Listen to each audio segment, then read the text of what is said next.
அதுலேருந்து உங்களுக்கு ரைட்டில் ஒரு ரோடு தெரியுதா? ஒரு மேடு கரடு முரடாக இருக்கும் ஒரு மேடு. அந்த அதில் பிரிச்சுருக்கோம்.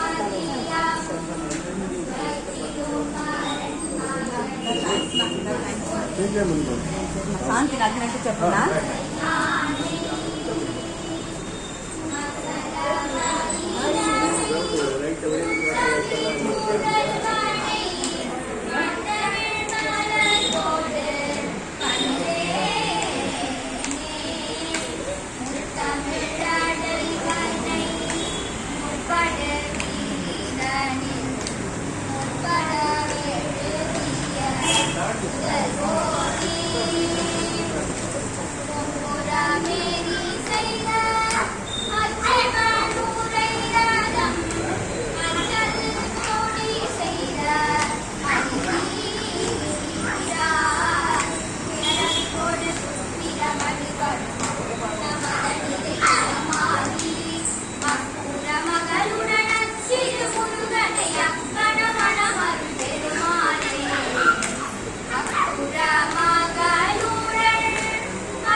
தெரியுமா? தெரியாதா?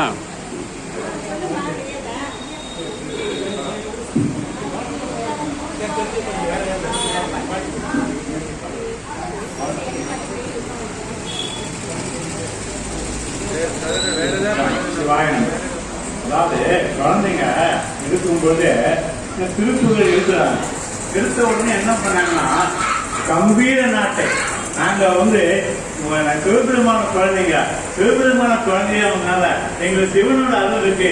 அதனாலதான் கைத்தல நீரே கண்ணி அப்ப கூறி அந்த முதல் பாடல் சொன்னாங்க.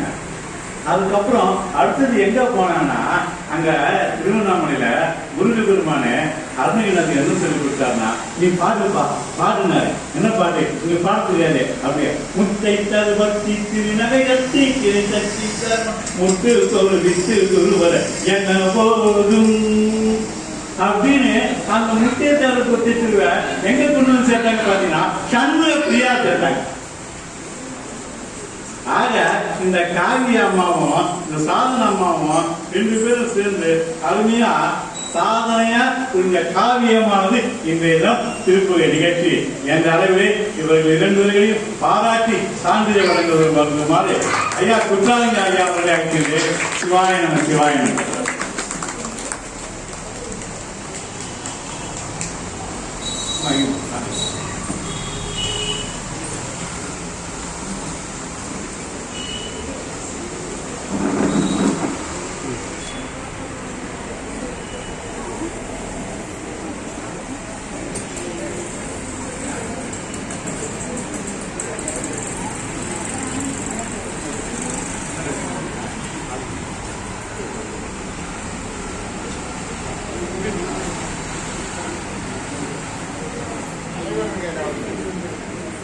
ஐயா சிவனைய தலைவர் தான் பொன்னாடை போத்தணும். ஐயா ஒரு சின்ன அன்பான வேண்டுகோள். சிவனைய தலைவர் வந்து ஏன்னா அந்த குழந்தைகளை வாட்டி ஒரு பொண்ணான ஆடையை கொடுக்கும் போது உங்க மனசு பொண்ணுன்னு தெரியும். அந்த பொண்ணை வெளிக்காட்ட வேணவா கொஞ்சம் வாங்கய்யா. அந்த பொண்ணை காட்டுங்க கொஞ்சம். வாங்க வாங்க வாங்க. அந்த குழந்தைங்களுக்கு பொண்ணை காட்டுங்க. நம்ம இவர் வந்து சான்று கொடுப்பாரு பாருங்க. சிவனைய பேரையோட தலைவர் வாங்க இப்படி வாங்க.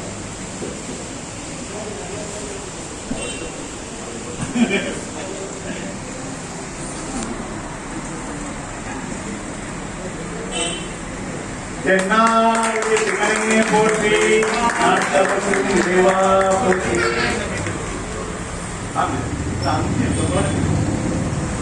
அடுத்த ரிசர்ட் மகாஜா அவர்கள் சாமி போட்டிருக்கிறார். சிவாயனம் சிவாயனம்.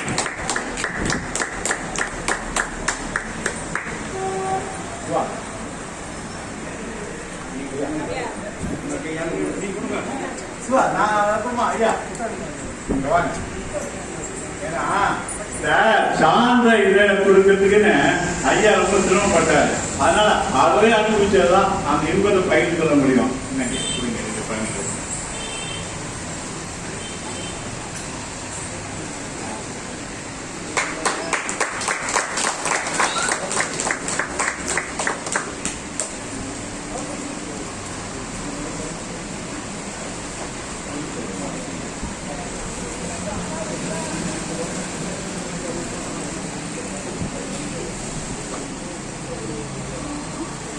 இப்ப பொன்னால போட்டியாச்சு, சான்றிதழ் கொடுத்தாச்சு. இருக்குயா அது போனா முடியாது அவங்களுக்கு. இப்ப இவனா பாடினாங்க இல்லையா, அவங்க உள்ளுக்குள்ள ஏதாவது போனோம் இல்லையா. அதே நேரத்துல அவங்க பாராட்டி கௌரவிக்கணும்னு செய்யமலையில நம்ம சைவ மங்கையர் கட்சியின் சார்பாக சாமி வந்து ஐயா எல்லாருக்கும் ஐயா இல்ல கோவிந்தன் சார் நீங்க வாங்க. முன்னு கொடுக்கணும் வாங்க. முன்னு நான் நீங்க கொடுங்க வாங்கயா. வாங்க கூப்பிடுறாங்க. வாங்க எல்லாரும் வாங்க. குழந்தைங்களுக்கு கொடுங்கய்யா வாங்கய்யா. அந்த குழந்தைங்களுக்கு ஒரு பிஸ்கெட் தான் கொடுங்க. ஒரு கிஃப்டோட சிவாயனம் சிவாயனம் அந்த குழந்தைங்களுக்கு பிஸ்கெட் கொடுங்க. அம்மா நல்லா சாப்பிட்டு அத்தாட்டம் நல்லா நடத்தணும். சரிங்களா? சிவாயனம் சிவாயனம்.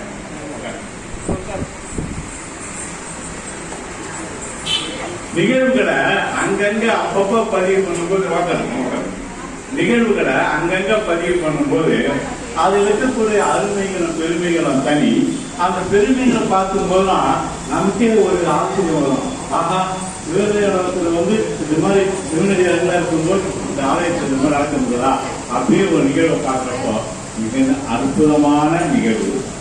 அது மட்டும் இல்லாம இறையல் பெற்ற நிகழ்வு.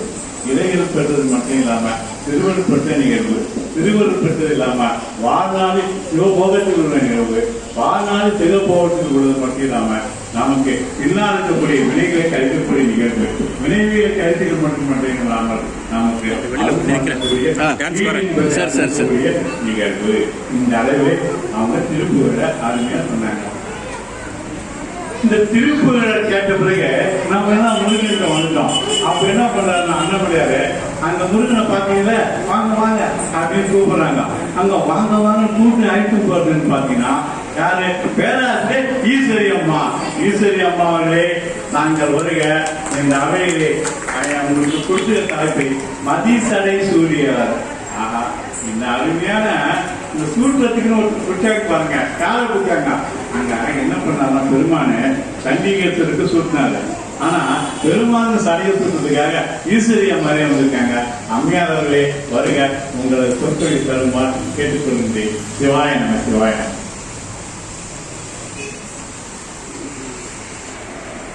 மடிப்பாக்கத்தை சேர்ந்த வேதபுரீஸ்வரர் ஆலயமும் ஆலயத்தைச் சேர்ந்த நிர்வாகிகளுக்கும் மற்றும் மடிப்பாக்கம் கூட்டுறவு சேர்ந்த மக்கள் அனைவருக்கும், பக்த கோடிகள் அனைவருக்கும், சிவநேய பேரவையினுடைய தலைவர் ஐயா அவர்களுக்கும் அவருடைய அம்மா துணைவியார் அவர்களுக்கும் மற்றும் உள்ள இந்த அமைப்பை நடத்தி கொண்டிருக்கக்கூடிய நிர்வாகத்தைச் சேர்ந்தவர்கள், கோயிலை சார்ந்தவர்கள், கோயில் அறங்காவலர்கள் மற்றும் ஆச்சாரியர்கள் அனைவருக்கும் எனது மனமார்ந்த மாலை பொழுதினுடைய வணக்கத்தை தெரிவித்துக் கொள்கின்றேன்.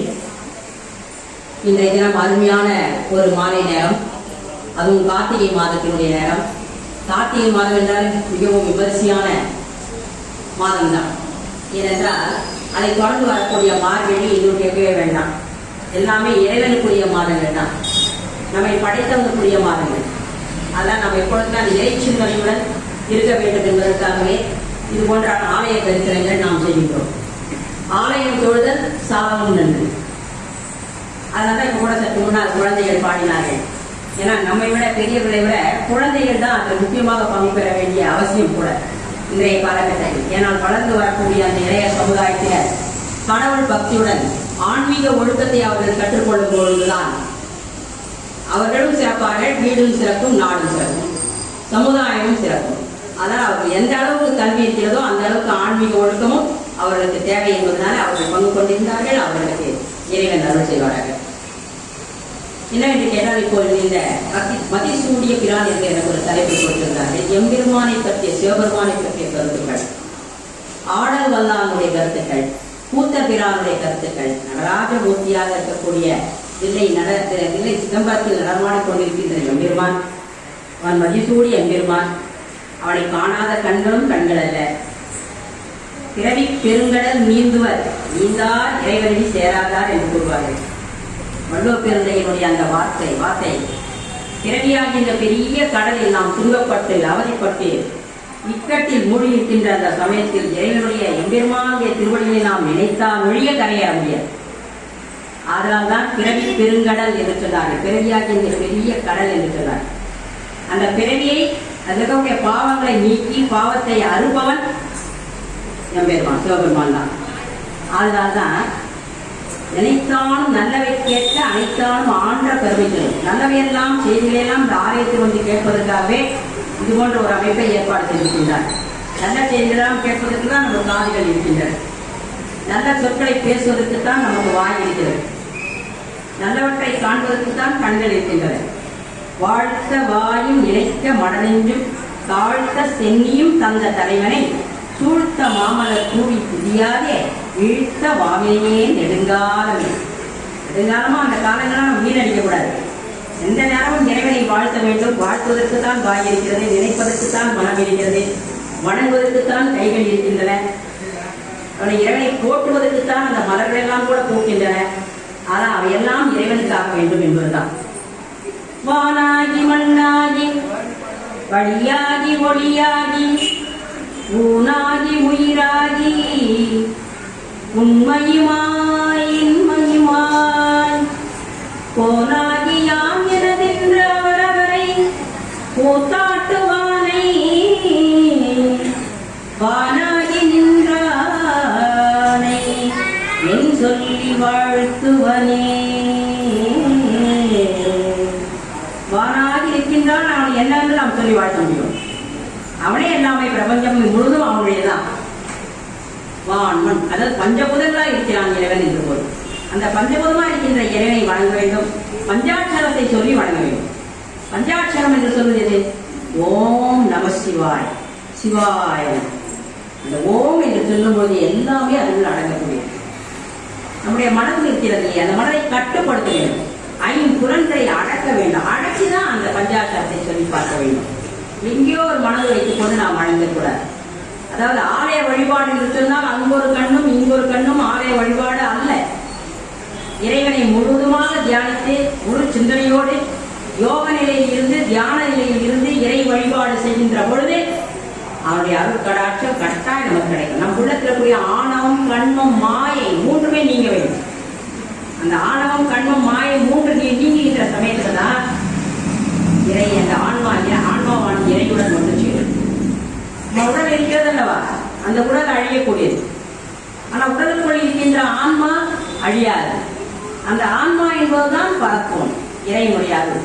இறைவன் நம் உள்ளே இருக்கின்றான் என்று பொருள். அந்த ஆன்மா உடல் வந்து வெற்றுடல் தான். ஒரு சட்டையை போட்டுக்கிறோம், சட்டையை கட்டிடுறோம், வேணா அழுக்காய்ச்சி. அது மாதிரி உடலை விட்டு நம்ம என்றால் ஒரு நாள் உடலை விட்டு விட வேண்டியதுதான். ஆனா உடலுக்குள் இருக்கக்கூடிய உயிராகி அந்த ஆன்மா என்றும் நிலைத்திருக்கக்கூடியது, அது அழியாது. அந்த அழியாத அந்த ஆன்மா கர்மாக்களின் அடிப்படையில் இயங்குகின்றன. அதனால் மதிசூடிய எம்பெருமானை தினமும் போற்றுதல் வேண்டும், தினமும் பிடித்தல் வேண்டும், இறையர்களை சிக்கன பிடித்தல் வேண்டும். மாணிக்கால் சொல்றார், சிக்கன பிடித்தே நீ எங்கிருந்து அருளோதியே. கண்ணீர் விட்டு காதலாகி கசிந்து கண்ணீர் விட்டு அழுது புறம்பி இறைவனுடைய அருளை பெற வேண்டும். அப்பொழுதுதான் அவனுடைய அருள் கடாட்சம் எப்பொழுதுமே கிடைக்கும். பாடுவார் மாணிக்காசர், யானேதும் பிறப்பந்தேன் இறப்பதற்கு என் கடவே, வானேயும் பெரில் வேண்டேன் மண்ணாழ்வார் மதித்துவிரே, தேனேயும் மலர் கொன்றை சிவனே எம்பெருமானே நின்னருள் பெருநாள் என்றென்று வருந்துவனே. நின் அருளை பெறுகின்ற நாள் என்னைக்கு நான் வருந்துவேன் இல்லையா? நான் பிறப்பதற்கு அஞ்சவில்லை, இறப்பதற்கும் அஞ்சவில்லை. என்றைக்கு உன் அருள் கிடைக்கப் போகிறது என்று உன்னோடு நான் ஐக்கியமாவேன். இந்த உலகத்தில் உயிர் வாழ்வது என்பது எத்தனையோ துன்பங்களுக்கெல்லாம் கட்டுப்பட்டு கொண்டு வாழ வேண்டும். அதை விட பேரின்பமானது இறையருள் சேர்வது, இறைவனுடைய திருவடி சேர்வதுதான் பேரின்பம். மற்றவெல்லாம் பொய்யான. ஏன்னா உலகம் இளமையும் இல்லா, யாக்கையும் இல்லா, வளமைய செல்வமும் வளமொன்றும் தராது. அதாவது எதுவுமே நிலைத்து இருக்கக்கூடியதில்லை. நம்ம எல்லாம் விட்டு தான் செல்ல வேண்டியது ஒரு நாள். அதான் அன்றைய காலகட்டத்தில் போய் கடைசி நேரத்தில் சங்கரா என்று சொல்வதை விட தினமும் சொல்லி அவன் புகழ்பாடி அவன் அருளை பெற்றால் கட்டாயம் அவனுடைய திருவருள் நமக்கு கிடைக்கும் அப்படின்றதா. ஆதலால் தான் எம்பெருமானை குறித்து பாடுகின்ற ஒவ்வொரு பாடலும் 63 நாயன்மார்களும் சரி, அவர்கள் இறைவன் மீது பற்று கொண்டு உண்மை தத்துவத்தோடு இறைவனை ஒன்று கலந்து ஆத்ம சுத்தி பெற்று இறைவனை பெற்றார்கள். அந்த ஆத்ம சுத்தி என்பது மன தூய்மை. மன தூய்மையோடு இறைவனை வழிபாடு செய்தல் வேண்டும் என்று இங்க உள்ளொன்று வைத்து புறமொன்று பேசுவார், உறவு கலவாமை வேண்டும் சொன்னார்கள். அதனால் மனத்தை முதல் தூய்மையாக்கி கொள்ள வேண்டும். மன தூய்மையோடு இருக்கின்ற பொழுது நம்முடைய செயலும் தூய்மையா இருக்கும். அப்பொழுது இறையொருள் அங்கே இருக்கும். விரையில் தீ, விரைவில் எப்படி தீ இருக்கிறதோ அது போல் இருக்கிறான் இறைவன் மறைந்து இருக்கிறான். விரைவில் தீயினன் பாலில் படுகை போல் மறைய நின்றுளான் மாமணி சோதியன். இறைவன் மறைந்திருக்கிறான். எங்க இருக்கிறான் கடவுள் காட்டேன் பார்க்கலாம், சொல்ல முடியுமா? இங்க கூட இருப்பார், கூட பக்கத்துல உட்காந்துருப்பார், இல்ல அங்க திறந்து கண் திறந்த மாதிரி பார்த்து கொண்டு கூட இருப்பார். ஆனால் அந்த விரவுக்குள்ள எப்படி தீ இருக்கிறதோ, பாலுக்குள்ள எப்படி நெய் மறைந்திருக்கிறதோ அதுபோல் இறைவன் மறைந்து இருக்கின்றான். இறைவன் மறைய நின்று அருள் தருவோம். காத்தல், ஆக்கல், காத்தல், படைத்தல், அழித்தல், அருளல் என்று எல்லா விதமான காரியங்களும் செய்து கொண்டிருக்கின்ற அவன்தான். நம்மை படைத்தவனே நம்மையும் காப்பாற்றுவான், நமக்கும் மறைந்திருந்து அருள் தருவான். சில சமயம் அழித்தல் தொழிலும் செய்துடுவான். அதான் எல்லாவற்றையும் செய்யக்கூடியதுதான் இறைவன். இந்த பிரபஞ்சத்தை ஆட்டி படைக்கின்ற இறைவன். அதான் தில்லை சிதம்பரத்தில் நடனமாடி கொண்டிருக்கக்கூடிய கூத்தபிரானுடைய அந்த நடனக்கலை பாருங்க, எத்தனையோ தத்துவ கருத்துக்களை உள்ளடக்கியது. சிதம்பரத்துல பார்த்தா சிதம்பர ரகசியம் என்றே சொல்வார். அங்க ஆடல் வல்லாராக விளங்கக்கூடிய கூத்தபிரானுடைய அந்த ஆடுகின்ற காட்சியிலேயே இந்த இயக்கமே இருக்கிறது. பிரபஞ்சத்தின் இயக்கமே அதுக்குள்ள தத்துவமாக மறைந்திருக்கிறது என்று சொல்வார்.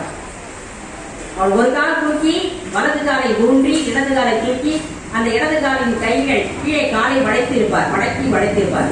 என் கால்களை பற்றிக் கொள்ளுங்கள், உனக்கு அருள் தர வேண்டும். சிக்கன பிடித்துக் கொள்ளுங்கள் என் கால்களை அருள் தரும். மார்கண்டேயன் கருத்தல் போல வலது கால் முயலகனை ஊன்றி இருக்கும். முயலகன் என்று சொல்லக்கூடிய அந்த பாவியை கீழே போட்டு நசுக்குவது போல அந்த வலது காலை ஊன்றி இருப்பார். தீமையை அழிப்பவர் என்று பொருள். தீமையை அழித்து அங்கே உண்மையை நிலைநாட்டக்கூடியவர் அப்படின்னு சொல்லிப்பார். கைகளில் கமரகம் ஏந்திருப்பார். ஒரு கையில் கமரகமும் ஒரு கையில நெருப்பும் ஏந்திருப்பார். தலையில் கங்காதேவியை சூடியிருப்பார், கங்கையை சூடியிருப்பார், நாமம் படம் பிடித்து இருக்கும். அதன் பிறகு பிறை நிலவை சூடியிருப்பார். அதே பிறை நிலவு, அந்த பிறை நிலவை சூடிய போது சிவபெருமானுடைய அழகே தனி அழகு. பிறைச்சந்திரனை சூடியிருக்கின்ற காலத்தான் மதில் சூடிய எம்பெருமான். அந்த பிறைச்சந்திரன் இருக்கின்ற ஒளி அந்த எல்லா விதமான நம்முடைய தீமையெல்லாம் அழித்து உயர்ந்த நிலையில் பிறகு எப்படி தனிவு பெற்றிருக்கிறானோ அதுபோல் எம்பெருமானுடைய அருட்கடாட்சத்திற்கு உட்பட்டவரும் எம்பெருமானுடைய தலைமையில் இருப்பதற்கு சமமான அவர் தன் அவ்வளவு உயரத்தில் உயர்த்தியிருப்பார். இந்த பேரண்டம் இருக்கிறது அல்லவா, மிகப்பெரிய பேரண்டம். அந்த பேரண்டத்துக்குள்ள பெரிய கோள்கள் எல்லாம் இருக்கின்றது. அந்த பேரண்டத்தின் கோள்கள் எல்லாம் இயக்குவோர் இறைவன் தான். அண்ட சராசரங்கள் அண்ட கோள்களையும் இயக்குவோர். இருள் நேரத்துல தான் அந்த எல்லா கோள்களும் அசைந்து ஆடுமா. இரவு நேரங்கள் தான் இருள் சூழ்ந்திருக்கிற வேலையில் தான் நட்சத்திரங்களும் சரி, சூரிய சந்திரனும் சரி, பேரண்ட கோள்களும் சரி எல்லாமே அசைந்து இயங்கிக் கொண்டுதான் இருக்கின்றன. நம்ம நினைப்போம் இருட்டாயிடுச்சு, என்ன எதுவுமே இல்லை, இங்க நம்ம பட்டு தூங்கிடுவோம் அப்படின்னு நினைப்போம். ஆனா அந்த இருள் வேலையில் தான் எல்லாமே இயங்கிக் கொண்டிருக்கின்றன. அதனால் நட்ட இருளில் நடனமாடுகின்ற இறைவன் எம்பெருமான் மாணிக்கவாசகர் சொல்வார். அந்த இருளில் நடனமாடிக் கொண்டிருக்கின்ற இறைவன் என பிரபஞ்சத்தை இயக்கிக் கொண்டிருக்கிறான் என்று. அவன் அசைந்தால் நாம் அசைவோம், அவனன்றி ஓரளவு அசையாது. அதான் அவன் இயக்கிக் கொண்டிருக்கிறான். இந்த உலகத்தை பிரபஞ்சத்தை நாம் இயக்கிக் கொண்டிருக்கின்றோம். அவன் அருளாலே அவன் தாள் பணிந்து இறைவன் அருள் தருகிறான். அதனால தான் நம்ம அவன் தாளை பணிந்தோம். இன்றைக்கு இந்த இடத்துல நாம் வந்து இருக்க வேண்டும் என்று சொல்லி இறைவன் பணித்திருந்த காரணத்தினால்தான் இந்த இடத்துல நாம் இங்கே வந்திருக்கிறோம் என்று சொன்னால் அவன் அருளால் தான். அவன் உத்தரவு ஐயா சொன்னது போல அவர் உத்தரவு கொடுத்திருந்தார். இறைவன் உத்தரவு கொடுத்தனால் நம்ம இங்கெல்லாம் வந்திருக்கிறோம். இனிமையா இந்த செய்தியை நாம் கேட்டுக்கொண்டிருக்கிறோம். இன்றைய பொழுதுல நம்ம இறை கடாட்சத்தை கேட்க வேண்டும் என்று இருக்கிறது. அதனால் இந்த நல்ல நற்செய்தியை நாம் இப்பொழுது நாம் கேட்டுக்கொண்டிருக்கிறோம் என்று சொல்கிறோம். அதுபோல் ஒவ்வொரு செய்தியை நாம் நினைத்து பார்த்தால் எல்லாமே பரமாத்மாவினுடைய அருள் இல்லாமல் எதுவுமே இயங்காது. அது சைவமானாலும் சரி, வைணவமானாலும் சரி, எல்லா உயிர்களுக்குள்ளும் இறைவன் இருக்கின்றான். அதை இப்ப பார்க்கிறோம். ஒரு சிறிய ஒரு பூனை, அதுவும் ஒரு உயிர் தான். அந்த உயிருக்கும் பாருங்க, பசி இருக்கிறது, தாகம் இருக்கிறது, மயக்கம் இருக்கிறது, எல்லாமே இருக்கிறது. இந்த சிற்ற உயிர் கல்லுக்குள் தேரை இருக்கிறது. அந்த தேரைக்கு கூட கழிவு தந்தவன் தான் இறைவன். அந்த தேரைக்கும் பசி இருக்கிறது. அந்த தேரை அந்த கல்லுக்குள் இருக்கிற நீரை பருகி உயிர் வாழ்ந்து கொண்டிருக்கிறது. அந்த நீர் அந்த கல்லுக்குள் எப்படி வந்தது, கசிந்து கொண்டிருக்கிறது. அது கொடுப்பவன் யார்? அது இருந்து பாருங்க. அப்ப எல்லா உயிர்களுக்கும் உயிராக இருக்கிறான். இந்த உயிரையெல்லாம் காப்பவன் அவனே, படைத்தவன் அவனே, அதுக்கு அருள்பவன் அவனே, அதுக்கு அழித்தலும் அவனே. அப்ப அத்தனை செய்கின்ற அத்தனை நற்காரியங்களாம் செய்து கொண்டிருக்கின்ற பரம்பொருளை நாம் எண்ணி பார்க்க வேண்டாமா? துதிக்க வேண்டாமா? வாயார போற்ற வேண்டாமா? ஹரஹர சிவசிவன் சொல்ல வேண்டாமா? அதனால அந்த தில்லை சிதம்பரத்தில் நடனமாடிக்கொண்டிருக்கிற கூத்தர் பிரானை வாயார வாழ்த்தி மனதார நினைத்து வணங்கி பெரும் பேறு பெற்றோம் எத்தனையோ பேர். மார்கண்டேயர் கூட சொல்லலாம். 16 வயது மார்கண்டேயரை பற்றி கேட்டிருக்கோம். எப்படியெல்லாம் இறைவன் மீது ஆழ்ந்த பற்று காரணமாக யமனையே விரட்டி அவனுடைய உயிரை பாதுகாத்து கொடுத்திருக்கிறார் சிவபெருமான். அப்போ தன் மீது பற்று கொண்டவரை அவன் காப்பாற்றுவன் எம்பெருமான். கண்ணப்ப நாயனாருக்கு எப்படி அருள் தந்தார், கண்ணப்பனுக்கும் அதே போலதான் தன் மீது நம்பிக்கை கொண்டவர்கள் மீது, ஆழமான நம்பிக்கை உடையவர்கள் மீது, பக்தி பாசம் பாடியவர்கள் மீது, துதிப்பவர்கள் மீது, போற்றுவர்களுக்கெல்லாம் அருள் தரக்கூடியவர் யார் என்று கேட்டால் சிவபெருமான் மட்டுமே தான். அதனால் தான் நம்ம சொல்ல வேண்டியது வள்ளுவ பெருந்தலை கூறுவது போல, கோழியில் பொதியலமாம் என் குணத்தான் தாளை வணங்கா தலை. இறைவனை வணங்காத தலையே இருக்க வேண்டிய அவசியம். நம்ம வணங்க வேண்டும், இறைவனை போற்ற வேண்டும், துதிபாடுதல் வேண்டும் என்பதை நாம் ஒவ்வொருவரும் நினைத்து பார்க்க வேண்டிய ஒன்று. ஒரு குறிப்பா ஒன்று சொல்லணும் என்று சொன்னாக்கா, இந்த 100 தாண்டவங்கள் இருக்குது இறைவன். அந்த 100 தாண்டவங்கள் நிலையில் ஒவ்வொன்றும் ஒவ்வொரு குறிப்பை காட்டும். இறைவன் ஆடிய தாண்டவங்கள், அந்த தாண்டவங்கள் ஒவ்வொன்றையும் பற்றி நாம் படித்து பார்க்கின்ற பொழுது ஒவ்வொன்றும் ஒவ்வொரு தத்துவ பொருளை எடுத்து காட்டக்கூடியதாகும், தத்துவ கருத்துக்களை எடுத்து கூறக்கூடியதாக அமைந்திருக்கும். திருவடி தரிசனம் முக்கியம். எந்த ஆலயத்துக்கு நம்ம போனாலும் சரி, மதிசூடிய எம்பெருமானை நம்ம பார்க்கணும்னு சொன்னா அவனுடைய அழகை மட்டும் பார்க்காம அவன் திருவடியை பார்த்து வணங்கணும். ஏன்னா திருவடி தரிசனம் அவனுக்கு முக்கியமானது. பாதங்களை தரிசனம் பண்ணணும்.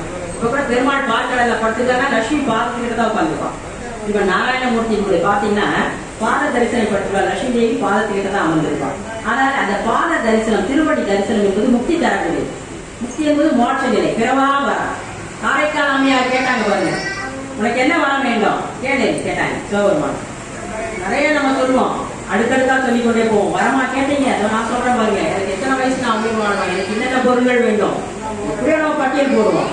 ஆனா காரைக்கால் அம்மையார்னா உனக்கு என்னமா வேண்டும், நீ வரம் கொடுக்குறேன் அப்படின்னு சொன்ன பிறகு அது சிவபெருமான் கேட்க அம்மையார் என்ன சொன்னாங்க கேட்டீங்கன்னா, நான் பிறவாமை வேண்டும், இந்த பூமியில நான் பிறக்கவே கூடாது, அப்படி பிறந்தாலும் உன்னை மறவாமை வேண்டும் அப்படின்றாங்க. நான் பிறக்கவே கூடாது வரல, அப்படி பிறந்தா கூட சிவபெருமானே உன்னை நான் மறக்கவே கூடாது, அளவா நீ ஆடும் போது உன் அடியின் கீழ் நான் நிற்க வேண்டும், எப்பவுமே இருக்கணும் காலமெல்லாம், நீ ஆட அதை நான் தரிசனம் காண வேண்டும் இப்படி சொல்லி காரைக்கால் அம்மையார் எவ்வளவு தூரம் இருக்கிறார், கைலாயத்துக்கே சென்று விட்டார்.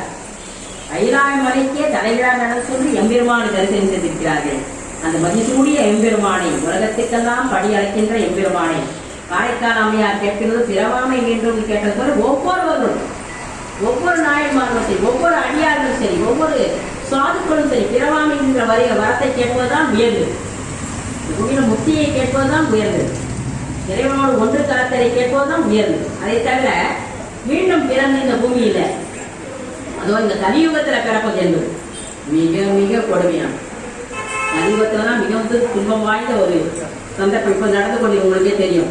கொரோனா எத்தனையோ பேர் உயிரிழை வாங்கியது, எத்தனையோ பேர் இறந்த, அதை தொடர்ந்து பாருங்க, கொரோனாவை தொடர்ந்து பாருங்க, இப்பொழுது மழை வெள்ளம் பெருக்கெடுத்து வருகிறது, அடுத்தது வேற ஏதாவது புதிய காய்ச்சல்கள் தோன்றி வரும். இதுக்கெல்லாம் காரணம்னா எல்லாம் அவங்களால தான்.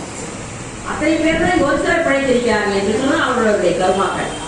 இந்த கர்மாக்களின் அடிப்படையில் நாம் இங்கு கூடியிருக்கிறோம், நம்முடைய கர்மாக்கள், நாம் செய்த கர்மாக்களின் அடிப்படையில் நாம் உயிர் இருக்கிறது. அதனால எல்லாம் வந்த இறைவனை வணங்குவது என்பதுதான் அதற்குத்தான் நம் இறைவன் நம்மை படைத்தான் என்று எண்ணிக்கொள்வது, வேற எந்த காரணத்துக்கும் அல்ல. மற்றவையெல்லாம் நம்மை விட்டு செல்லக்கூடியவைதான். இறைவனுடைய திருவடி தரிசனத்தை பற்றி சொல்லும் பொழுது, மாசில் வீணையும் மாலை மதியமும் வீசு தென்றலும் வீங்கிட வேணிலும் மூசு வண்டுரை பொய்கையும் போன்றதே ஈசன் எந்தை இணையடி நீழலே. ஈஸ்வரா உடைய இணையடிகள் 2 திருவடிகள் இருப்பாங்க, அந்த திருவடியின் கீழே போய் நம்ம தஞ்சாடுறது. எப்படி போய் தஞ்சாட முடியும்? இங்க கடவுளை சேர்த்துவாரா? இல்லை, இறைவனை துதிபாட வேண்டும் முப்பொழுதும் எப்பொழுதும் உண்மையான முறையில் வணங்குகின்ற பொழுது இறைவனுடைய தீட்சணையை பெறலாம். அது கூட பாருங்க எப்படி சொல்றாங்க, மாசில் வீணை, வீணையின் நாதம் ரொம்ப இனிமையானது, அதுவும் மாசுன்னா குற்றம் இல்லாத வீணையின் நாதம். கர கர கர வாசிக்கும் போதே சத்தம் போட்டு அருந்து போன வீணை கேட்டா நல்லா இருக்கு, அதனால இனிமையான நாதை கேட்கும் போது எவ்வளவு சுகம் தரும். மாசில் வீணை, குற்றமில்லாத வீணையின் நாதம் எவ்வளவு சுகம் தரும். அது போன்றது இறைவனுடைய திருவடி. மாலை மதியம், மாலை நேரத்தில் சந்திரனை பாருங்கள், என்ன ஒரு குளிர்ச்சி, என்ன ஒரு இதம், எவ்வளவு குளிர்ச்சியான அந்த நேரத்தை வானத்தை பார்த்து கொண்டே இருக்கும். இந்த சந்திரனை பார்க்கின்ற பொழுது எத்தனையோ எண்ணங்கள் தோன்றும், பொய்யான கதைகள் கூட சொல்வார்கள். ஆனா அவையெல்லாம் மீறி இறைவனுடைய முக தீட்சணியை, சிவபெருமானுடைய அந்த குளிர்ச்சி, சிவபெருமானுடைய திருவடியினுடைய குளிர்ச்சி, அவருடைய அருளான பெறக்கூடிய இன்பம், இதெல்லாம் அந்த முழு மதியில் இருக்கிறது.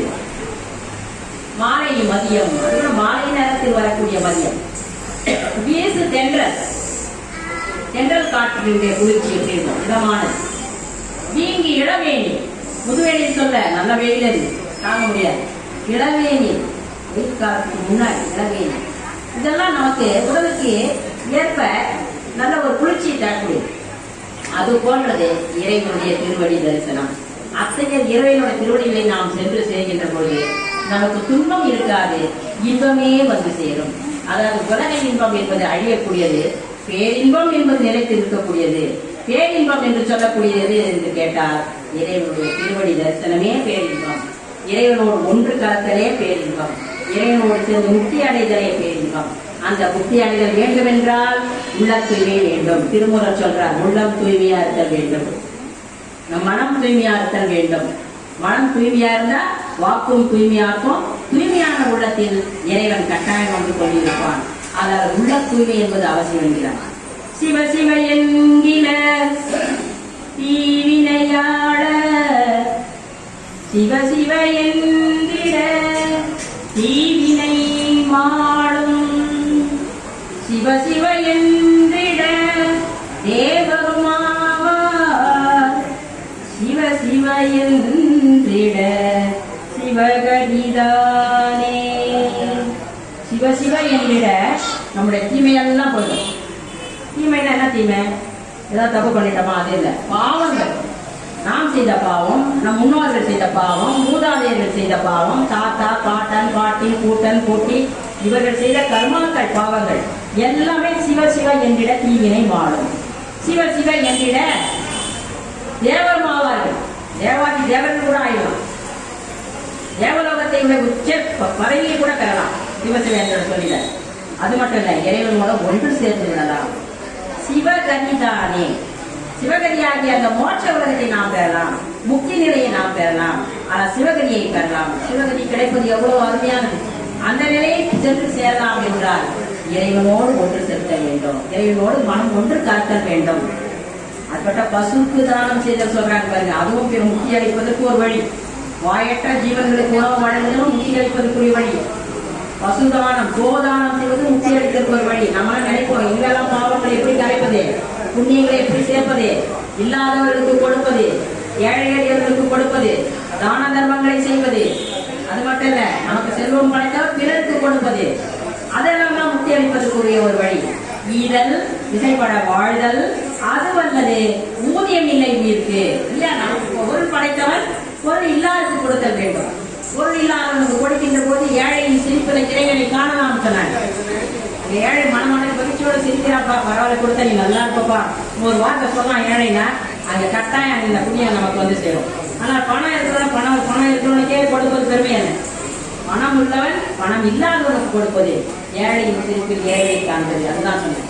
அங்கே பொருள் இருப்பா, பொருள் படைத்தவன் பொருள் இல்லாதவருக்கு வழங்குங்கள், தான தர்மங்கள் செய்யுங்கள், அறக்காரியங்கள் செய்யுங்கள். தானங்கள் எத்தனையோ வகை உண்டு. அன்னதான், வஸ்திரதானம், கோதானம், பொன்தானம், பல தானங்கள் இருக்கிறது. எந்த வகையான ஒரு தானம் நம்மால் முடிந்தது செய்கின்ற பொழுது அதுவும் நம்முடைய புண்ணியங்களை போய் சேரும், கர்மாக்களின் மீது சேரும், நாம் செய்த பாவங்களை குறைப்பதற்குரிய வழிமுறையாக அமையும். ஆனால் இது போன்ற தான தர்மங்களை செய்வது இன்றைய காலகட்டத்தில் மிக மிக மிக அவசியமான ஒன்று. அது மட்டும் இல்ல, ஒவ்வொரு பிரதோஷ காலங்களிலும் சிவபெருமானை வழிபடுவது சாலச் சிறந்தது. பிரதோஷ காலங்களில் இறைவன் அங்கே பார்க்கடலில் தோன்றிய அமுதத்தை எடுப்பதற்காக அமுதத்தில் நஞ்சு கலந்திருந்த அமுதத்தை தான் அருந்தி வீரகண்டனாக நின்று பிற உயிர்களில் வருத்தாமல் பாதுகாத்தவன் எம்பெருமான். மற்ற உயிர்களுக்கு நஞ்சு சேராமல் தான் உண்டு பாதுகாத்தவன் எம்பெருமான். அதனால் அந்த நேரத்தில் தேவாதி தேவர்களெல்லாம் வணங்குகின்ற அந்த நேரத்தில் அந்த பிரதோஷ வேளையில் நாம் சிவாலயங்களுக்கு சென்று வழிபடுவது மிகவும் சாலச் சிறந்த ஒன்றாகும். அதனால் இது போன்ற ஒரு காலகட்டங்கள் இதையெல்லாம் நாம் எண்ணி பார்த்து ஒவ்வொன்றும் ஒவ்வொரு முறைப்படி நாம் செய்கின்ற செயலை மிக உயர்ந்து கூட பண்டிகைகள் வந்தது, தீபாவளி வந்தது, அடுத்தது பொங்கல் வரப்போகுது, அடுத்தது பிள்ளையார் சதுர்த்தி வரும். இப்படி தொடர்ந்து ஒவ்வொரு வருஷம் பண்டிகை வந்து கொண்டுதான் இருக்கும், நாள் கிழமைகள் வந்து கொண்டுதான் இருக்கும்.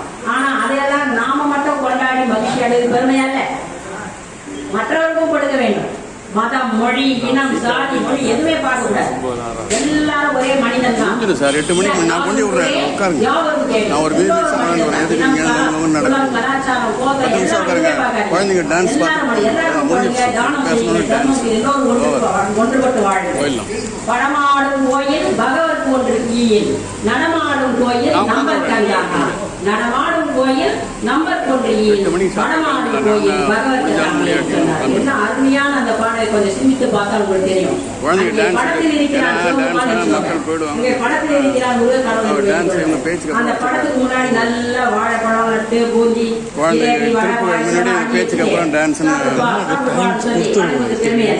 சாப்பிடுவாரா? படமாடுகின்ற அந்த படத்தின் முன்னாலே வைத்து வணங்குவதை விட நடமாடும் கோயில் நடமாடி கொண்டிருக்கிறார் யாரு? மக்கள். என்ன மக்கள்? வறுமையில் வாடுகின்ற மக்கள், வறுமையில் வாடுகின்ற ஏழை மக்கள், உயிர்கள், வாயற்ற ஜீவன்கள். அது போய் போடுவோன்றாங்க. நடமாடும் கோயில் நம்பர் போன்றியில் நடமாடிக்கொண்டு இருக்கக்கூடிய அந்த மனிதர்களுக்கு கொடுங்கள், ஏழைக்கு கொடுங்கள். அப்படி செய்கின்ற பொழுது இறைவன் அங்கே சாப்பிடுவான். நம்ம கையால கட்டாயம் கடவுள் அங்கே சாப்பிடுவாங்க. அந்த வாசனை போதுமானது. சொல்லியா ஏழைக்கு சரி நமக்கு கிடைக்கும் உனக்கு அருள் தருகிறேன் அப்படின்னு சொல்லிடுறாங்க. இப்படி இல்லாதவர்களுக்கு கொடுத்து வாழ்வை உயிரச் செய்வதுதான் மிக மிக சிறந்தது. அதுவே அறம். அறம் வளர்த்தல் என்பது அதுதான். அந்த அறம் கூட மனத்துக்கண் மாசினாத அனைத்து அறம் ஆகுல மீறவில்லை சொன்னார்கள். ஒரு வார்த்தை வள்ளுவ பெருந்தகை, மனசு சுத்தமா அறம் செய். கொடுக்கலாமா வேண்டாம், போடலாமா வேண்டாம். கூட அன்னதானம் செய்யற இடத்துல பார்த்தா நம்ம பார்ப்போம், ஒரு கரண்டி வைக்கிற அரை கரண்டி வச்சு கையை எடுத்துருவாங்க. அவங்க கேட்கறதுக்கு முன்னாடி தட்டுன்னு ஓடிடுவாங்க இலைய விட்டு. அது அறமாகாது. தாராளம் போடு, போதும் போதும் என்று சொல்லுகின்ற அளவு ஒரு போடு. அதுதான் அந்த அறம். எப்படி செய்ய வேண்டும்? மனத்துக்கண், நம்ம மனசுக்கு பத்தியா சுத்தமா இருக்கும். மனத்துக்கண் மாசிலநாதர். மாசு என்றால் குற்றம். குற்றம் இல்லாமல் அறம் செய்க பகைவனுடைய கூறு அழிக்கக்கூடியது. ஏன் பகைவனுடைய செருக்கை அழிக்கக்கூடியது எது என்று கேட்டால் அறம் தான். அறம் என்றால் என்ன? தர்மம். அந்த தர்மத்தை செய்யுங்கள். மனத்தோடு மனம் விரும்பி செய்யுங்கள். மனத்தில் குற்றம் இல்லாமல் செய்யுங்கள். தான தர்மங்களை செய்யுங்கள். அது உங்களை புண்ணியத்தை சேர்த்து. அந்த புண்ணியம் பாவம் தர்மம் இப்ப சொல்றேன் கேட்டீங்கன்னா, சிவபெருமான் அதான் சொல்றார். மதிசூடிய எம்பெருமான் அதுதான் சொல்றார். இவங்க அழகை மட்டும் காண்பது பெருதல்ல, எம்பெருமானை திருமேனியை மட்டும் பார்த்துக் கொண்டது பெருமை அல்ல. எம்பெருமானுக்கு அபிஷேகங்கள் செய்து பார்த்து பல படங்களை எல்லாம் போட்டி கடவுளுக்கு போட்டு செய்வது பெருமை அல்ல. இந்த காரியங்கள் எல்லாம் செய்வதுதான் பெருமை. இதெல்லாம் பிறருக்கு செய்கின்ற பொழுதே, அதாவது நமக்கென்று வாழாமல் பிறர்க்கென்று வாழ்கின்ற பொழுதுதான் அங்கே இறைவனுடைய கடாட்சம் கிடைக்கும். அதைத்தான் இறைவன் விரும்புகின்றான். எனக்கு பல கோடி போட்டு வணங்குறாங்க, கோயில் ஒண்டியில போடுறாங்க. பெரிய பெரிய திருப்பதி தேவஸ்தானம் பார்த்தீங்கன்னா ஒரு நாளைக்கு எவ்வளவு வசூலாகி கொண்டிருக்கு. அத்தனை தொகையும் இறைவன் எடுத்துக்கொள்ள போகுது. அதை பிறருக்கு கொடுங்கள், அங்கே புண்ணியங்கள் வந்து சேரும், அங்கே நல்ல பலன்கள் உங்களை வந்து சேரும் என்று சொல்லி, அறம் என்பது அறம் வளர்த்து செய்யுங்கள். அறத்தின் வழியாகவும் இறைவனுடைய அருட்கடாட்சத்தை பெறலாம். அதுவே முக்திக்கு வழி, அதுவே நல்ல ஒரு வித்தாகும் என்று கூறிக்கொண்டு அரகர மகாதேவாய ஓம் நம சிவாய சிவாய நம சிவாய நம என்று சொல்லிக்கொண்டு வாய்ப்பளித்த நல்ல உள்ளங்களுக்கு விடைபெறுகிறேன். நன்றி, வணக்கம். அம்மையார எடுத்தாங்க. இருக்கும்போது உள்ள நுழைஞ்சாங்க. எப்படி நுழைஞ்சாங்கன்னா, மதிசடை சூடியவர். ஸோ மதிசடை சூடியவர்னா சிவபெருமான உருவப்படுத்தலாம். அப்போ அந்த உருவகமா எப்படி படுத்துறது அப்படின்னு பார்க்குறப்போ, அவன் கங்காதரா இருக்கான், அண்ணாமலையா இருக்கான், ஈஸ்வரா இருக்கான், மகாதேவனா இருக்கான், அப்படி எப்படி உருவப்படுத்துறது எல்லாருக்கும் புரியணுமே. அந்த வகைதான் நெல்லை கூத்தல் பெருமாள் சொல்லி வாயால அந்த அழகா நம்ம நாவுக்கரசர் பாடல அதுமே சொன்னாங்க. அதுமே நாவுக்கரசர் பாடல தேவத்தை எடுத்து சொன்னது மட்டும் இல்லாம திருவடி பெரிய சொன்னாங்க. திருவடி பேரு சொன்னது மட்டும் இல்லாம அவங்க அருள் எப்படி பெறணும் அப்படின்றப்போ அருமையா திருவாரூரத்தையும் சொல்லி பதி, பசு, பாசம் என்ற மூன்றின் நிலைய சைவ சித்தாந்தம் உள்ளதாகிய பதியாகிய சிவபெருமானை பசுவாகி இந்த ஆன்மா பாசம் என்ற கைத்தில் மாற்றிக்கொள்ளக்கூடாது. அதை விட்டு விலகி அதை பிடித்துக் கொள்ள வேண்டிய பாவனை என்ன அப்படின்னு பார்க்கிறப்போ எளிமையான வழி என்ன? அறம் செய்யுங்க. அறம் என்பது என்ன? மன தூய்மை. மன தூய்மை என்ன? உன் மனசுல எண்ணப்பட்டதோ அந்த சிவபெருமான் எங்கேயும் இல்லை, உள்ள இருக்கிறான், வெளியே இருக்கிறான், எல்லாமே நிறைந்திருக்கான், எங்கேயும் வியாபித்துள்ளான். ஒன்றானவன், உடனானவன், வேறானவன். இதுதான் சைவ சித்தாந்த கொள்கை. அந்த சைவ சித்தாந்த கொள்கையை சொல்லி அம்மா மதிசாரை சூடியவர் இங்கேயும் இருக்கின்றார், வியாபித்திருக்கின்றார். வியாபிக்காரனை எளிதாக பிரிக்கலாம். அவர் முன்னே வந்து விடுவார்.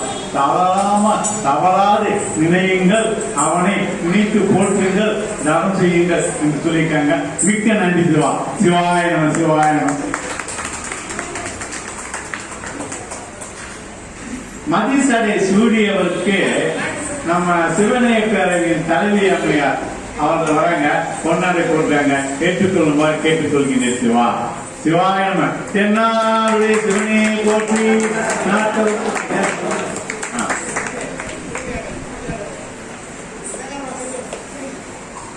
அடுத்தது சான்றிதழை குற்றாலிங்க ஐயா மறுமுறை அவர்கள் வழங்குகின்றார்கள்.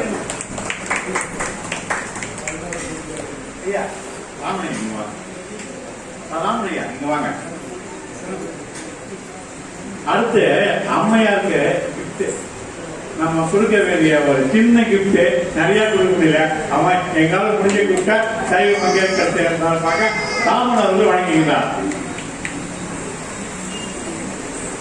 திருச்சிற்றம்பலம். ஆக இப்போ பாட்டை கேட்டோம், சொற்பொழிவு கேட்டோம். இந்த பாட்டம் சொற்பொழிவு கேட்ட மனசு எப்படி இருக்கு அதை பார்க்க போறோம். அது எப்படி பார்க்க போறோம்? சாதாரணமா பார்க்க போறோம், நாட்டியத்தோட பார்க்க போறோம். அந்த நாட்டியத்தை யார் ஆடுறது? அந்த குழந்தைங்க ஆடுறாங்க. அந்த குழந்தைங்க நாட்டியத்தை பார்த்தோம்னா நம்ம மண்ணம் கண்ணு உள்ளம் எல்லாமே குளிர போகுது. அந்த குளிர்ச்சிய பார்த்து அம்மா சொன்னாங்களா, மாசு வீணை மாலை மதியம் வீசு தேர்தல் வீங்கிறது. அதே மாதிரி இரவாத இன்ப அன்பு வேண்டிப்பின் வேண்டுகின்றால் பிறவாமை வேண்டும் மீண்டும் பிறப்புண்டே உண்மை என்று மரபாமை வேண்டும் இன்னும் வேண்டினான் மகிழ்ந்து பாய் அளவா நீ ஆடும் போது நடித்து கேட்டார். அப்பா அந்த கூட்டு திருமான நாட்டியத்தை சொல்லிட்டாங்க. அந்த நாட்டியத்தை நாமெல்லாம் பார்க்க போறோம். குழந்தைகளே பாருங்கள், நாட்டியாஞ்சலி தாருங்கள். சிவாயனம்.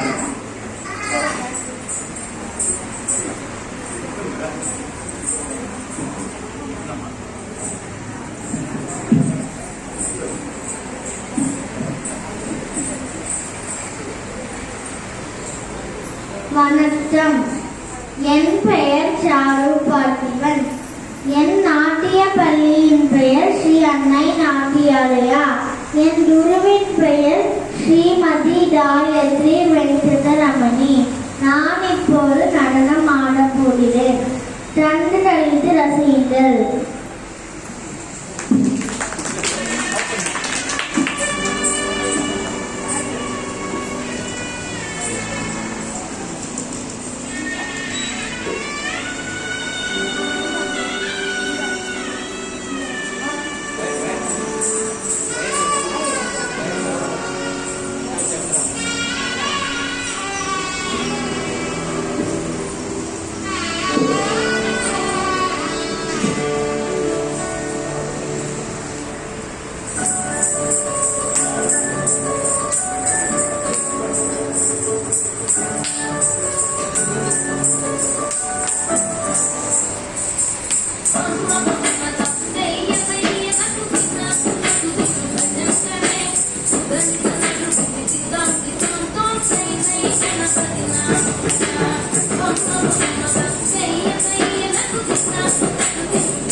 சிவாயன அருமையான 3 நடனங்கள் தக்க சைவிய சைவிய சைவியா என்று சொன்னது.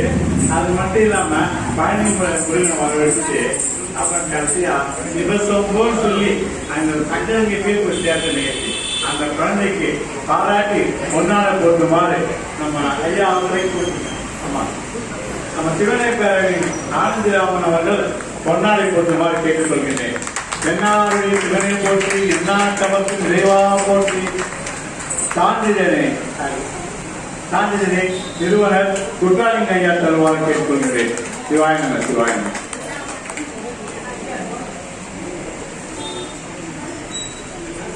அடுத்து அந்த குழந்தைக்கு சின்ன ஒரு பரிசு பொருளை இந்த கோயில் நிர்வாக சார்பாக சுபையா அவர்கள் தாங்க வாங்க வாங்க கொஞ்சம் கொடுக்க போறீங்க. நீங்க ஒன்றும் கொடுக்கல வாங்க ஐயா வாங்கய்யா உள்ள வாங்கய்யா எல்லாம் வெளியே உள்ள வந்து கொடுக்க முடியும்.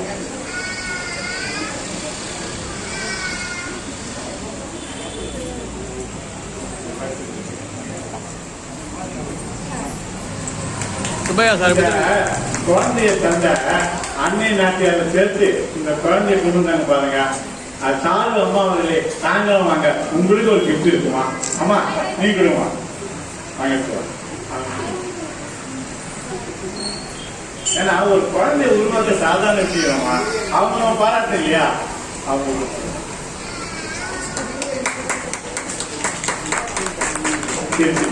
சிவாயன. இந்த நிகழ்ச்சியை பற்றி பாராட்டு பேசுவதற்கு நம்ம ருத்ராட்சையா மகேஷையா வருமாறு கேட்டுக்கொள்கின்றேன். சில வார்த்தைகளை உறுத்தீங்கன்னா அந்த முத்தான வார்த்தைகள் எங்களுக்கு சொத்தா இருக்கும். அந்த சொத்து வந்து நாங்க எதை எப்படி போறோமோ பார்க்காதீங்க.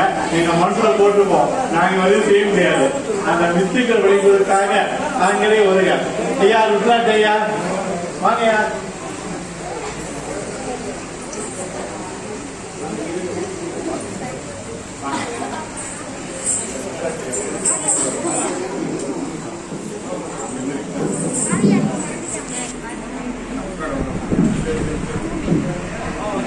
யாவும் சிவமே சிவமே யாவும். பாராட்டுவதற்கு பன்னிரு திருமுறை மன்ற தலைவர் அவர்களை இங்கே அழைக்கிறேன். என்னுடைய சார்பாகவும் அவரே இந்த இடத்திலே பேசி நமது அரங்கத்தை சிறப்பு செய்வார் என்று சொல்லிக் கொள்கிறேன்.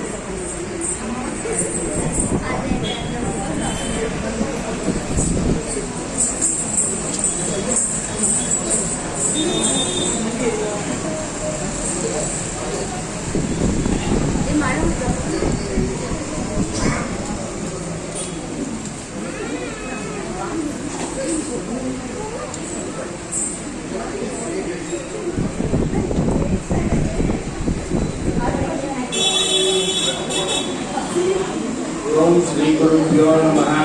ஹரி ஓம். சர்வம் குரு அனுகிரகம். மேன்மைக்குள் சைவ நீதி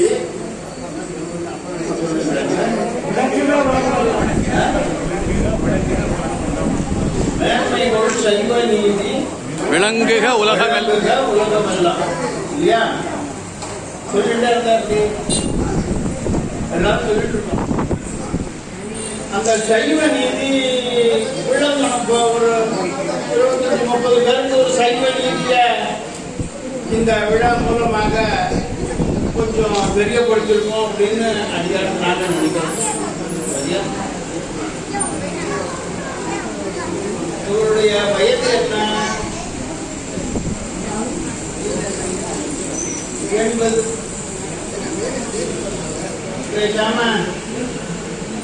கட்டில படுத்துங்க, டிவியை பார்த்து ஆகாரத்தை சாப்பிட்டு தூங்க வேண்டியது அவருடைய வேலை. அவ்வளவுதான் முடியும். இப்படிப்பட்ட ஒரு காலத்துல வயோதிக பருவத்துல சரீரம் கூட ஒத்துழைக்க முடியாத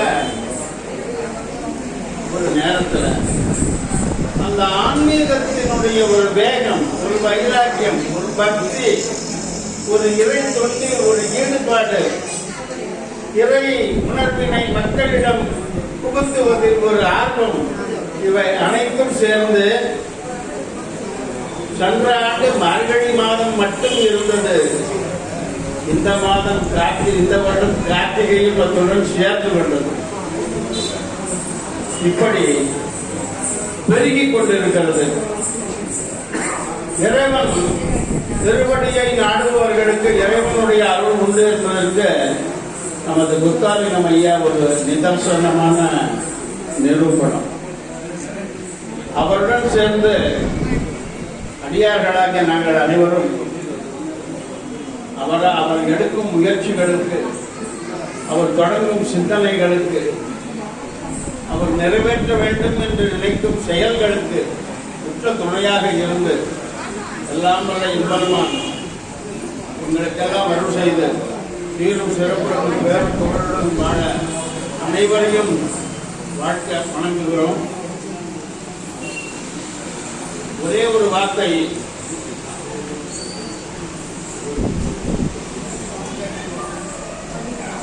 அரிது அரிது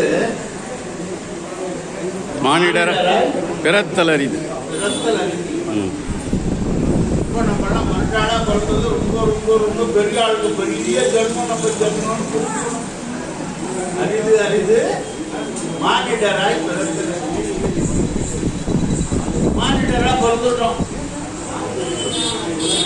நாங்க கண்ணு தெரியாது, காது கேட்காது, கை கால் வழங்காது, மூளை சரியில்லை. மானிடராயினும் கூன் குருடு செவிடு பேடு பிறத்தல் அரிது. அதெல்லாம் இங்க இருக்கிறவங்களுக்கு ஒன்றும் இல்லைன்னு நினைக்கிறேன். எல்லாம் சர்வாங்கமும் சகல சௌபாகியத்தோட இருக்கு இல்லையா?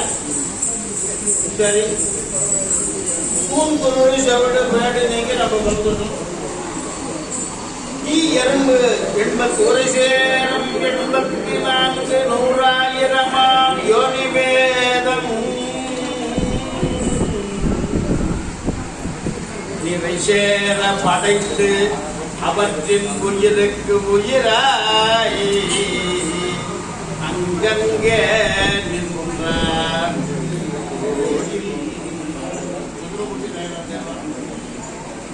84 லட்சம் ஜீவராசிகளுக்கு அறிவுண்டு. எறும்புக்கு அறிவுண்டு, ஈக்கு அறிவுண்டு. ஆனால் அறிவில் தெளிவு பெறுவதே ஞானம் இல்லையா? அறிவில் தெளிவு. அதனாலதான் திருமூலர் சொன்னார், அறிவு குருவின் திருமணி கேட்டது சொல்லல, தெளிவு குருவின் திருமணி தெளிவு. அந்த அறிவு அனைவருக்கும் குருடு செவடு பேடு நீங்கி பிறந்த காலையும் ஞானமும் கல்வியும் நயத்தல் அறிவு.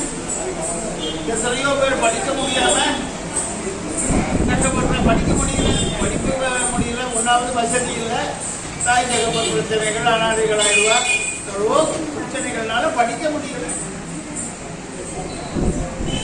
படிச்சு கொண்டுக்கு வருவா, லௌகிக்கத்துல கிங்கா இருப்பா, அட்மினிஸ்ட்ரேஷன்ல கிங்கா இருப்பா, பணத்தை சேமிக்கிறதுல கிங்கா இருப்பா, குடும்பத்துலதான் நல்லா சௌக்கியமா பார்த்து பகவத் கைங்கரியம், அந்த கஷ்டப்படுறவாளுக்கு உதவி செய்யணுங்கிற ஒரு இறக்கம், தானம், தர்மம், ஞானம் இதெல்லாம் இருக்காது. அது மாதிரி நிறைய பேருக்கு உங்களுக்கு எல்லாருக்கும் புதுசா எதையும் சொல்ல. ஞானமும் கல்வியும் நயந்த காலையும் தானமும் தர்மமும் தான் செய்தல் அறிவு. இல்லையா? ரொம்ப கஷ்டம். தானம் பண்றது கஷ்டம், தர்மம் செய்யறது மகா கஷ்டம். தானங்கிறது வேற, தர்மங்கிறது வேற.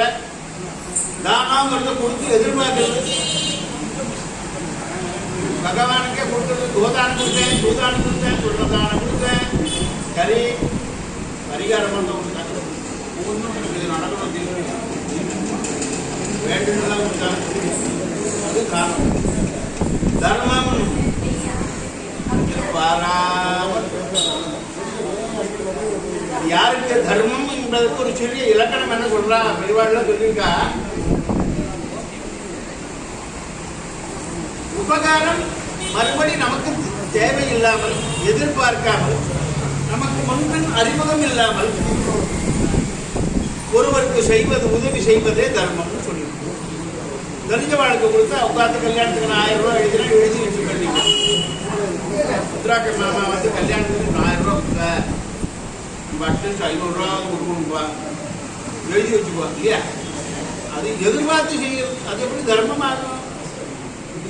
ஆனா ஒண்ணுமே தெரியாத, முன்பின் அறியாத வறுமையில் வாடுகின்ற ஏழைகளுக்கு அவன் யாரு தெரியுமா? அவனுக்கு இன்னைக்கு 100 ரூபா கொடுத்தா அவன் நாளைக்கு வந்து என்ன கேட்டாங்க, உங்க வீட்டுல ஏதாவது வேலை இருந்தா செய்யலன்னு சொல்லுவானா? சந்தோஷம் மகாராஜெல்லாம் இருக்கு சாப்பிட்டு போயிடுவான் இல்லையா? அப்போ அதே போலத்தான் இறை தொண்டு. எதிர்பாராமல் செய்ய வேண்டும். இறைவனுக்கும் இதை செய்ய, குழந்தை பாக்கியத்தை கொடு, கல்யாணத்தை மட்டும் கொடு, வீடு வாக்கிற கட்டி கொடு, சொத்து கோர்ட்டில் கேட்டு இருக்காத எனக்கு கட்டல் பண்ணி கொடு, ஜாதியா இருக்கு அப்படி தீர்ப்பு வை, எதிர்பார்த்து செய்வது கடன். அப்படி செய்யணும். அப்படி தானமும் தர்மமும் தான் செய்த காலை என்னடா நடக்கும் உனக்கு? எல்லாரும் தியாக போறோம், சாஸ்வதம் கிடையாது. வானவர் உலகம் வழி திறந்துடுமா? இப்ப கதவை தட்டி அளோ பெல்லாம் அடிக்க வேணும். போறதுக்கு முன்னாடியே ஒண்ணு வரல இருக்க. சுந்தரமூர்த்தி அதையும் சொன்னார், வானவர் வந்து எதிர்கொள்ள மத்த யானை அருள் புரிந்து உயிர் வேறு செய்தாய் நொடித்தான் மலை இப்போ அங்க போறாரு, வெள்ளை யானை மேல சிவபெருமான் சுந்தரமூர்த்தி நாயனாரை கூட்டிட்டு வந்து சொல்லி அனுப்புறாரு. அது மாதிரி நமக்கு கிடைக்கும், கவலைப்படாதீங்க. யானை இல்லைன்னா ஒரு பூனையாவது அனுப்புவார். அதனால உலக மக்கள் அனைவருக்கும் மேன்மைகள் சைவ நீதி விளக்குக உலகமெல்லாம் சொல்லிக் கொண்டிருந்தால் போதாது, அதற்கு செய்ய வேண்டியதையும் நாம் நிறைய இருக்கிறது என்பதை சொல்லி இது போன்ற இறைப்பணிகள் செய்யும் பேரன்புமிக்க பெரியோர்களுக்கு உதவிக்கரங்கள் கொடுத்து அவருக்கு துணையாக நின்று அவருக்கு எந்த சிரமமும் இல்லாமல் திரேக சிரமம் அவர் மட்டும்தான் தீர வேண்டும், வேறு ஒன்றும் பண்ண முடியாது. ஆனால் குருட உதவி, நம்மால் முடிந்த சரீர உதவி, நம்மால் முடிந்த சில பொருட்களை கூட அவருக்கு கொடுக்கலாம். இப்படி செய்து இந்த நெறி உங்களால் செய்ய முடியுமா? இப்படிப்பட்ட ஒரு விழாவை உங்களால் செய்ய முடியுமா? செய்கிறார். அவருக்கு உறுதுணையாக இருக்கும். இவருக்காக நான் பேச வரவில்லை. இது போன்ற அன்பர்களுக்கு அனைவருக்கும் இறை அன்பை நாம் வெளிவு காட்டுவதற்கு இறைவன் நமக்கு சந்தர்ப்பத்தை கொடுத்து கொண்டுதான் இருக்கிறார். நாம் நம்மை ஈடுபடுத்திக் கொள்வதில்லை என்பதை உறுதியாக கொள்கிறேன். ஆகையால் நாம் ஈடுபடுத்திக் கொண்டு இறை அருளிலும் வலது கை இறைவனுக்கும் இடது கை ஏழைகளுக்குமாக வாழ்ந்து இரு கையால் நாம் இறைவனை வணங்கி எல்லா நன்மைகளும் எல்லோரும் இன்புற்றிருக்க நினைப்பதுவே அல்லாமல் வேறு ஒன்றும் அறியேன் பராபரமே என்ற தாய்மானவர் வாக்கு கிடக்க அனைவரும் எல்லா நன்மைகளும் பெற்று வாழ்வாங்க வாழ வேண்டும் என்று ஆதிமுனீஸ்வரர் வேதமுனீஸ்வரர் திருப்பாதங்களை பிரார்த்தனை செய்து உங்கள் அனைவருக்கும் மங்களமான வாழ்வு அமைய வேண்டும் என்று வாழ்த்து விடைபெறுகிறேன். நன்றி வணக்கம்.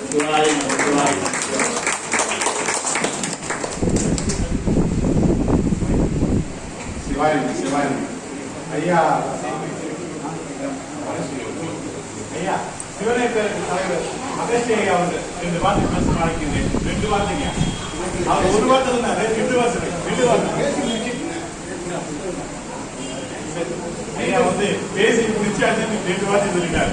அந்த அளவுல இந்த நாள் அருமையாக ஆதிரின் தனந்தோர் வாழ்க, அருமுகம் வாழ்க, வாழ்க, குளம் வாழ்க, ஏரிய மஞ்சை வாழ்க, யானை தன்னில் வாழ்க, வாழ்க, வாழ்க சீரடியாரெல்லாம், வாழ்க சீரடியாரெல்லாம், வாழ்க சீரடியாரெல்லாம், வான்மியில் வளாது பெய்க, மணிவளம் சுரக்க, மன்னன் கோன்முறை அரசு செய்க, உயிரால் உயிர்கள் வாழ்க, நான்மறை அறங்கள் ஊழ, நற்றவும் வேள்வி மல்க, மேன்மைகள் செய்வ நீதி விளங்குக உலகமெல்லாம், மேன்மைகள் செய்வ நீதி விளங்குக உலகமெல்லாம், மேன்மைகள் செய்வ நீதி விளங்குக உலகமெல்லாம். நம பார்வதி